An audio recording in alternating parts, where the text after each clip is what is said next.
Yo guys, what's up? It's Kyle here. The stranger in the back here, it's Mark. Royal Rumble review. Got to talk about this. Lots of things. All in all, I thought the Royal Rumble was a decent pay-per-view. I'd give it a scale of 1 through 10. I give it a 7.75. Got to talk about the pre-show real quick. New Age Outlaws versus the Road Brothers, Cody and Goldust. So excited that the New Age Outlaws won some tag gold. Surprised that they actually even gave them a shot. Like, I'm surprised that the New Age Outlaws are going to be tag team champions, even though it's going to be transitional. Just the fact that they would give them a run, I'm just like totally shocked at, and I'm all down for it. Absolutely love it. The first match we got was Daniel Bryan versus Bray Wyatt. To me, I thought, in terms of, like, besides the Rumble match, which is, the Rumble, this match I thought was the best match of the night. Bray Wyatt being creepy as hell, as he always does, but in a good way, gets the victory over on Daniel Bryan. I know some people may see this as being weird, kind of out of the blue, but looking at what happened later on in the night of the pay-per-view, it kind of made sense, and I'll get to explain that why later. The most disappointing match of the night, Brock Lesnar versus Big Show. I mean, I know Brock Lesnar's not going to wrestle. I was just expecting this to be just a brawl, just these two men just throwing punches at each other and throwing each other over tables or something. It wasn't even that. Brock Lesnar comes out, hits Big Show 10 times with the chair before the match starts. Then when the match finally does start, Brock Lesnar threatens to hit him with a chair again. Big Show punches him with the knockout punch. Brock Lesnar gets woozy. Big Show throws him back in the ring. Brock Lesnar kicks Big Show, F5, pin, 1, bam. And then, like, destroys him, like... The only good thing about that match is when he broke the chair with Big Show's back. Yeah, I thought that was impressive. When he broke the chair with Big Show's back, that was impressive after the match. But, I mean, really nothing important here. Really a downer for me in the pay-per-view.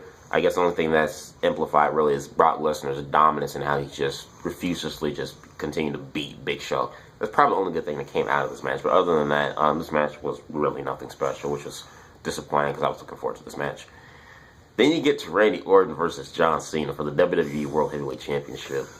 My God.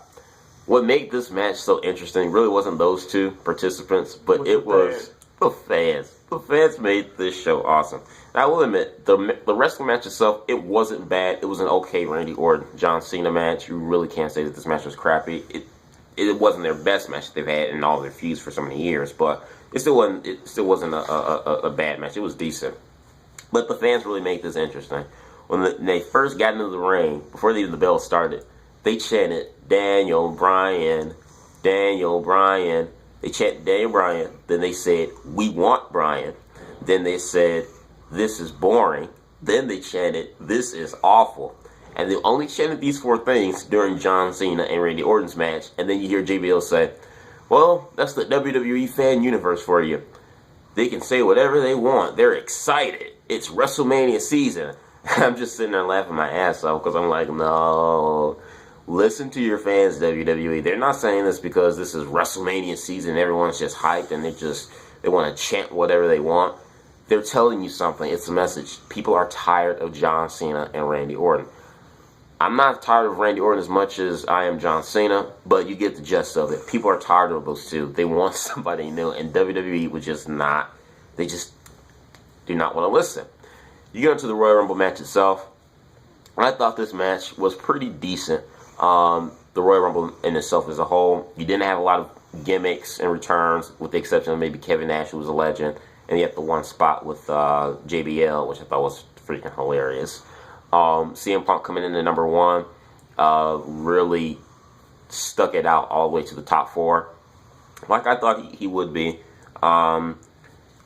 The Shield worked together as a cohesive unit. Surprisingly, they worked together as a cohesive unit throughout the entire duration until Dean Ambrose tried to overthrow Roman Reigns, and Seth Rollins, say like, "Hey, Dean, what are you doing?" And as the both of them try to eliminate Antonio Cesaro, Roman Reigns just eliminates all 3 of them. As a matter of fact, Roman Reigns even he broke a record last night. He got the most eliminations. He surpassed Kang's record. I don't know what I thought it might have been 12. It could have been 12 or 13, but either way, he breaks Kane's 11 elimination streak in a single Rumble match. So right there, he dominated. And on top of that, Roman Reigns was in the top 2. So not only did he beat Kane's record, but he was also in the top 2, the last 2, final 2 of the Rumble match, which means you know it means something. That WWE, it means something for WWE. And as a matter of fact, the crowd were even chanting Roman Reigns. They did not want Batista to win this match. It's just funny because everyone that WWE kind of pushed and whatnot, the fans did not want him. And they even booed a little bit once it come to find out that the last person was Rey Mysterio. Everyone was booing because they wanted Daniel Bryan. They wanted Daniel Bryan to be in the Royal Rumble, and they booed the last 10 people that was in the ring. Also, too, Sheamus came back as well.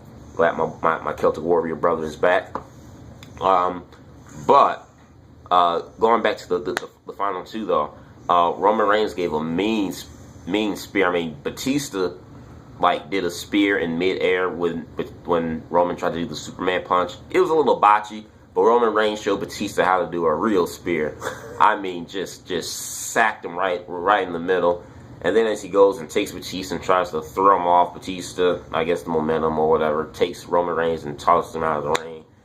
And people, guess what? People booed. They booed Batista when he won the Royal Rumble. And, I like Batista. I do. But you guys know about my thoughts about Batista's return since yesterday or 2 days ago when I made the video. And I think it's evident. People don't care that Batista is back. Yet alone, they sure as hell didn't care they won the Royal Rumble last night.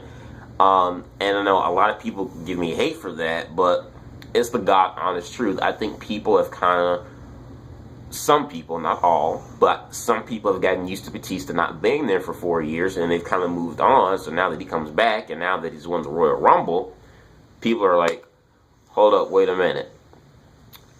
I'm not too upset that Batista won the Royal Rumble because Batista will be in WWE for 2 years.